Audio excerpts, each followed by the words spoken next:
So I first met Niamh when we were dancing in Osdry in one of the most finest nightlife spots, The Boars. It's fantastic in there. If you haven't been, I recommend it, okay? I will never forget the moment I pulled myself together to speak to Niamh. I was sweating, nervous, and had a terrible haircut. And unfortunately, not much has changed. I started to approach Niamh, and well, not too much to my surprise, she ran away from me. It was not all doom and gloom though, as I went for a second attempt to talk to Niamh while she was buying some sour shots from the bar. This time, Niamh started talking to me, and just when I thought it was all going well, my chewing gum fell out of my mouth. Yeah, goofy as hell. Somehow, and I don't know how, but Niamh kept talking to me after this goofy moment. We did start getting on well and carried on dancing for the majority of the night. And just for your information, Niamh did explain that she ran away because she was too nervous and not because of my dodgy haircut. We exchanged numbers, but in true Niamh fashion, we didn't see each other again after that first night, as Niamh dropped her phone down the toilet.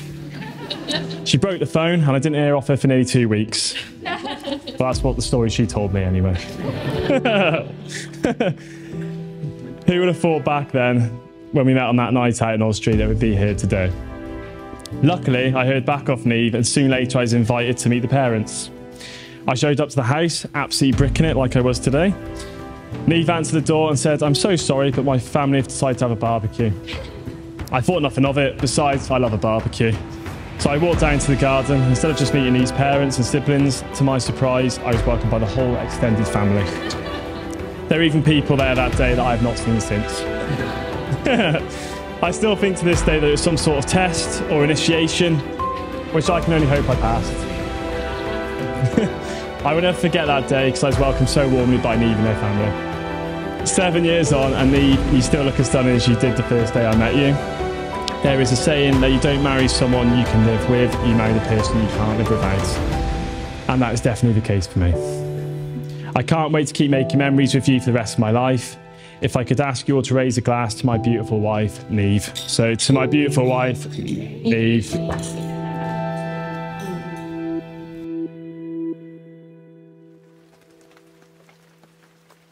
So if I can get you all to please stand for the arrival of the bride.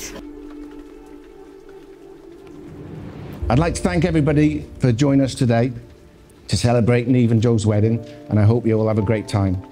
Niamh, which you'll all agree, and I didn't expect anything less, looks absolutely stunning. So, beautiful.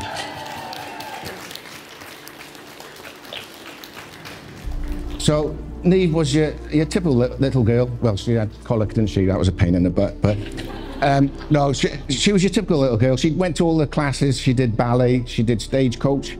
When she did stagecoach, she got picked up for a bit of modelling as well. So, yeah, she was pretty good looking like. Niamh met Joe just before she went to uni, and Joe ended up moving in with us for about 4 years. I wasn't sure if he was just enjoying the rent-free accommodation or if he was really into Niamh. But to be fair, the answer did come when one night he found me on my own, got me on my own, and came and asked if he could marry Niamh. I said, "Of course you can, mate, definitely." Yeah. So I said, "You can marry her, but as a Liverpool fan, I can't be picking up no grandchildren in a Man United shirt." I said, "This ain't happening." So Joe said, "No problems, Nick. By the time we have kids, I'll be supporting Wrexham like the rest of the United fans."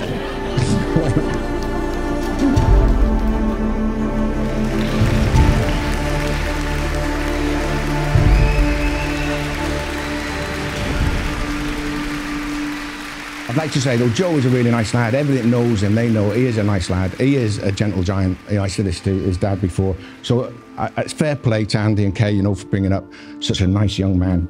He is polite, he is gentle, and he's overall a good chap, isn't he?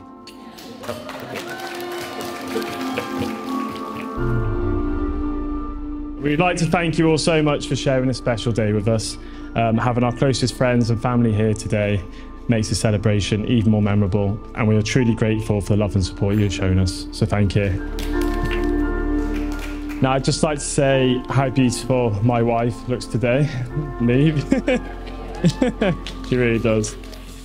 I am so in awe of your happiness, intelligence, energy and motivation. I cannot thank you enough for how amazing you've been since we began this journey together. I am incredibly lucky to have met my soulmate, my best friend and the love of my life, and I cannot wait to grow old with you.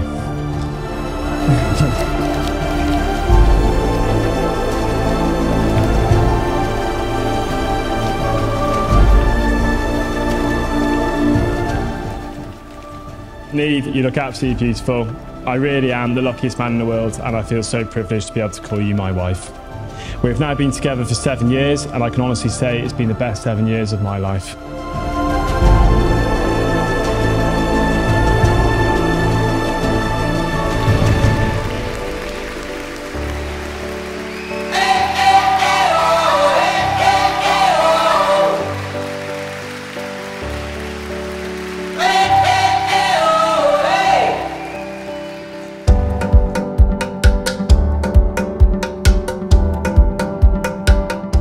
Firstly, I would like to thank everybody for making Joe and Niamh's wedding such a special day so far.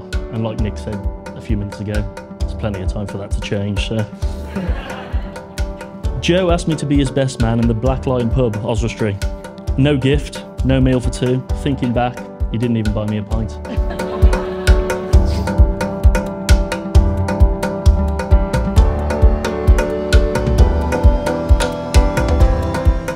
My friendship with Joe began when he and Niamh were already together, so I can't comment on Joe before, probably wise.